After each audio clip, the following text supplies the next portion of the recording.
আমাদের গল্প শুরু হয় পাটনা, বিহারে, যেখানে শাহনাজ নামে এক তরুণী একটি প্রেমময় পরিবারে বেড়ে উঠেছেন।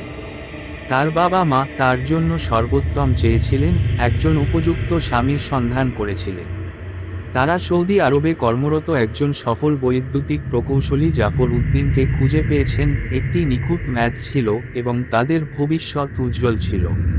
কয়েক বছর সৌদি আরবে থাকার পর জাফর উদ্দিন তার চাকরি ছেড়ে ভারতে ফিরে আসেন। শাহনাজ এবং তাদের দুই ছোট ছেলের সাথে নয়ডায় বসতি স্থাপন করেন। 2 বছর ধরে তারা আপাতদৃষ্টিতে সুখী জীবনযাপন করেন, তাদের পরিবারকে বাড়ির কাছাকাছি গড়ে তোলেন। ঈদ ঘনিয়ে আসার সাথে সাথে জাফর উদ্দিন পরিবারের সাথে উদযাপন করতে পাটনায় যাওয়ার পরামর্শ দিয়েছিলেন। এমনকি তিনি শাহনাজের বাবা মায়ের বাড়ির পাশে একটি বাড়ি তৈরি করেছিলেন, যা তার পরিবারের প্রতি তার উৎসর্গের প্রতীক। মে মাসে তারা পাটনার একটি ফ্লাইটে উঠলে উত্তেজনা বাতাসে ভরে যায়। প্রথম উৎসব অনুষ্ঠানের জন্য প্রস্তুত, কিন্তু 2 মে রাত সবকিছু বদলে দেবে।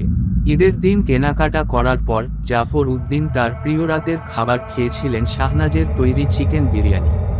তারা শান্তিতে ঘুমাতে গিয়েছিল, কিন্তু পরের দিন ভোরে সেই শান্তি ভেঙে যায় যখন তাদের বড় ছেলে তার ঘরে জাফর উদ্দিনের প্রাণহীন লাশ দেখতে পায়। দৃশ্যটি ছিল বিভীষিকা। জাফর উদ্দিনের লাশের পাশে রক্তে ঢেকে একটি প্রেসার কুকার পড়েছিল। পুলিশকে ডাকা হয় এবং তাৎক্ষণিকভাবে তদন্ত শুরু হয়। শাহনাজ পুলিশকে জানান, 2 অনুপ্রবেশকারী ঘরে ঢুকে তার ওপর হামলা করে, চুরি করে তার গয়না এবং তার স্বামীকে খুন করে, কিন্তু পুলিশ সন্দেহ করে যে এটি একটি ডাকাতি ছিল, কেন অন্য কিছু চুরি করা হয়নি। তদন্ত চলতে থাকায় পুলিশ শাহনাজের অতীতের একটি গোপন সত্য আবিষ্কার করে। শাহনাজের বিয়ের আগে কামাল নামের এক ব্যক্তির সঙ্গে তার ছোটবেলার প্রেমের সম্পর্ক ছিল। জাফর উদ্দিনকে বিয়ে করার পরও জাফর সৌদি আরবে কর্মরত থাকা অবস্থায় শাহনাজ কামালের সাথে পুনরায় যোগাযোগ করে। তাদের প্রেমের সম্পর্ক বছরের পর বছর গোপনে চলতে থাকে। সময়ের সাথে সাথে শাহনাজ এবং কামালের সম্পর্ক আরও নিবিড় হয়ে ওঠে। কামাল এমনকি তার বাড়িতে নিয়মিত যেতেন এবং আশ্চর্যজনকভাবে শাহনাজের ছেলেরা তাকে আবু বা বাবা বলে ডাকতে শুরু করে। জাফর উদ্দিন যখন তার বড় ছেলের মাধ্যমে কামালের দেখা সাক্ষাতের কথা জানতে পারেন, তখন এর ফলে তুমুল তর্কাতর্কি, কিন্তু শাহনাজ তার সম্পর্ক শেষ করতে রাজি হননি। 2 মে রাতে শাহনাজ ও কামাল তাদের পরিকল্পনা বাস্তবায়নের সিদ্ধান্ত নেন। শাহনাজ ঝগড়া শুরু করার পর জাফর উদ্দিনকে ড্রয়িং রুমে ঘুমানোর প্রলোভন দেয়। তারপর ভোর 3টার দিকে সবাই ঘুমিয়ে থাকা অবস্থায় সে এবং কামাল তার উপর হামলা চালায়। একটি প্রেসার কুকার তাকে একাধিকবার আঘাত করে যতক্ষণ না সে মারা যায়।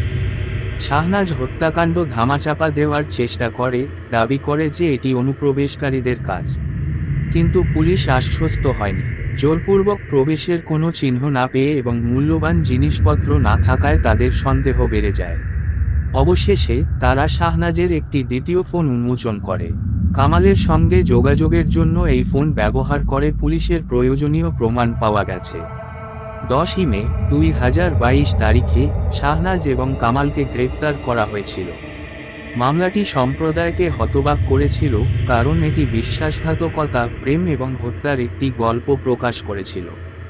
বিচার চলছে, কিন্তু আপাতত শাহনাজ এবং কামাল কারাগারে রয়েছেন এবং 2 যুবক ছেলে তাদের বাবা ছাড়া বাকি আছে। এই মর্মান্তিক গল্পটি আমাদের মনে করিয়ে দেয় যে কখনো কখনো আমরা যাদেরকে সবচেয়ে বেশি বিশ্বাস করি তারা সবচেয়ে খারাপ উপায়ে আমাদের সাথে বিশ্বাসঘাতকতা করতে পারে। আজকের ভিডিওটি দেখার জন্য আপনাকে ধন্যবাদ।